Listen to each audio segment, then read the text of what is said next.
국회의원만 하더라도 우리나라 국회의원 기독교인 많고요. 또 일부 기독교 국회의원들은 반기독교적 법안을 이렇게 법안이 만들어지는데 그걸 저지하는 데 힘을 쓰고 있습니다. 중요합니다. 우리 모두가 힘을 모아야겠죠. 네, 감사합니다. 기독교 학술원 제4대 이사장 취임 감사 예배 순서를 맡아주시고 함께해 주신 모든 분들에게 감사를 드립니다. 특별히 우리 기독교 학술원 모든 식구들에게 감사를 드립니다. 사실 저는 개인적으로 여러 가지 면에서 기독교 학술원 이사장이 될 수 있는 여건을 갖춘 사람이 못 됩니다. 그래서 이렇게 여러 가지 면에서 정말 이렇게 못 되는데 온누리 교회와 이재훈 목사님의 적극적인 배려와 지원, 그리고 김영한 원장님을 위시한 우리 모든 기독교 학술원 식구들의 뛰어난 화합 정신으로 인해서 사실 제가 오늘 이 자리에 서게 되었습니다. 그래서 감사하고요. 한국교회에 지금 큰 과제 앞에 놓여 있습니다. 너무나 잘 압니다. 우리 이재훈 목사님께서 잠깐 말씀해 주셨지만 기독교 학술원이 나아갈 그 방향 내지는 중요성을 아주 잘 말씀해 주셨다고 저는 확신하고요. 여기에 같은 맥락에서 한 가지만 말씀드리면, 특별히 우리나라가 지금 급속도로 서구화돼 가면서 현대 서구 사회에 있는 이분법적 사고가 아주 깊이 뿌리 내려 있습니다. 그거는 사적 영역과 공적 영역을 나누는 것이지요. 그래서 공적 영역은 과학적 지식에 토대한 영역이라고 생각하고요. 여기에 정치, 경제, 사회, 교육 등 모든 공적 영역이 포함되고요. 사적 영역은 개인적 선호에 기초한, 그래서 둘을 사실과 가치로 나누기도 합니다.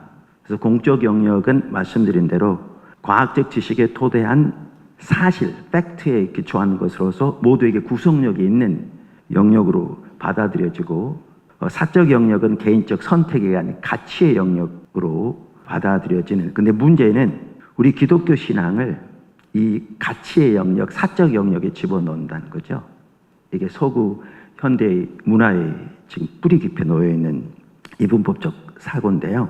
이 이분법적 사고에서는 기독교는 모든 사람이 순종해야 마땅한 객관적 진리로 간주되는 것이 아니라 선택 가능한 취향의 문제에 불과한 것으로 취급되는 상황입니다. 이것이 심각한 것은 이러한 분리 현상이 성경적 관점이 공적 영역에서 전혀 합법성을 갖지 못하도록 공격하는 가장 주된 무기가 되어버렸고요. 그것이 우리나라가 급속도로 서구화되면서 이렇게 심각하게 우리나라 전체에 뿌리를 내리고 있습니다. 이제 이 결과로 나타나는 주된 결과 중에 하나는 문화를 잃어버렸다는 것입니다. 우리가. 그러니까 다시 말하면 그 공적 영역을 다 잃어버린 거죠. 예를 들면 국회의원만 하더라도 우리나라 국회의원 기독교인 많고요. 또 일부 기독교 국회의원들은 반기독교적 법안을 이렇게 법안이 만들어지는데 그걸 저지하는 데 힘을 쓰고 있습니다. 중요합니다. 우리 모두가 힘을 모아야겠죠. 그런데 문제는 그런 일을 할지 몰라도 국회 운영 또 정치에 대한 이해, 그 방법 등은 그 모두는 다른 이야기, 현대 서구 이야기에 기초한 것으로 내던져버린 거죠. 그리고 우리 신앙은 사적 영역으로 올려버린. 그리고 또 하나의 결과가 다음 세대를 잃어가고 있습니다. 여러 가지 이유가 있겠지만 그 중에 가장 큰 주된 이유 중에 하나가 이 현대 서구 문화라고 저는 확신합니다. 다음 세대를 잃어가고 있습니다.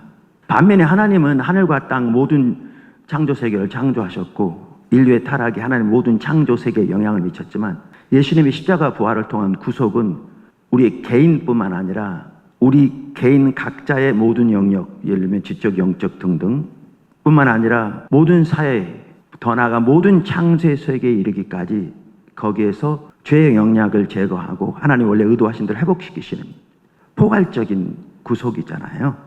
그리고 예수님은 단순히 우리 개인뿐만 아니라 하늘과 땅의 모든 것의 주인이시잖아요. 그렇다면 복음은 공적 진리이고 예수님의 십자가 부활을 통해 그것이 공적 진리인 것이 확실하게 증거되었습니다.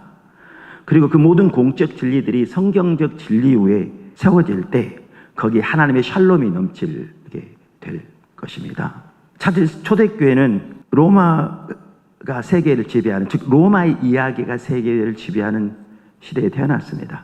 그래서 로마가 세계를 지배하고 온 세계 평화를 가져다 준다는 그 엄청난 로마 이야기, 그 한가운데 살았습니다. 그래서 로마인들은 시제를 큐리어스, 주라고 불렀습니다. 즉 시저가 신의 아들로서 세상의 적법한 통치자, 그래서 평화를 가져와 준다는 로마 이야기였습니다. 근데 초대교회는 그것을 인정하고 그 이야기를 따라 살면서 단순히 자기들의 신앙을 사적 가치의 영역으로 축소시킨 그런 삶을 전혀 살지 않았습니다. 초대교회는 로마 이야기를 거부했습니다. 초대교회는 예수 그리스도가 퀴리오스라고 주장했습니다. 예수님이 참된 신인 하나님인 야훼의 아들로서 세상의 적법한 통치자요, 더 나아가 우주 만물의 통치자라고 외쳤습니다. 그리고 그로 인해 그들은 많은 핍박을 받았지만 세계를 변화시켰습니다. 이러한 우리 오늘날 교회들이 성도들을 이렇게 훈련시키되 그리고 무장시키되 예수님의 십자가 부활을 통한 구속이 인간의 영혼뿐만 아니라 각 개인의 모든 영역, 인간 사회와 역사의 모든 영역, 더 하나가 창조 세계의 모든 영역을 구속하신 것이라는 복음의 총체적 성격을 인식하고 예수님의 부활로부터 시작된 하나님의 새 창조의 역사, 그래서 지금 현재 이 모든 영역에서 구속의 일을 강력하게 행하고 계시는 하나님의 구속의 역사에 모든 성도들이 그들의 삶의 모든 영역에서 적극적으로 동참하던 삶을 살도록 무장시켜야 합니다.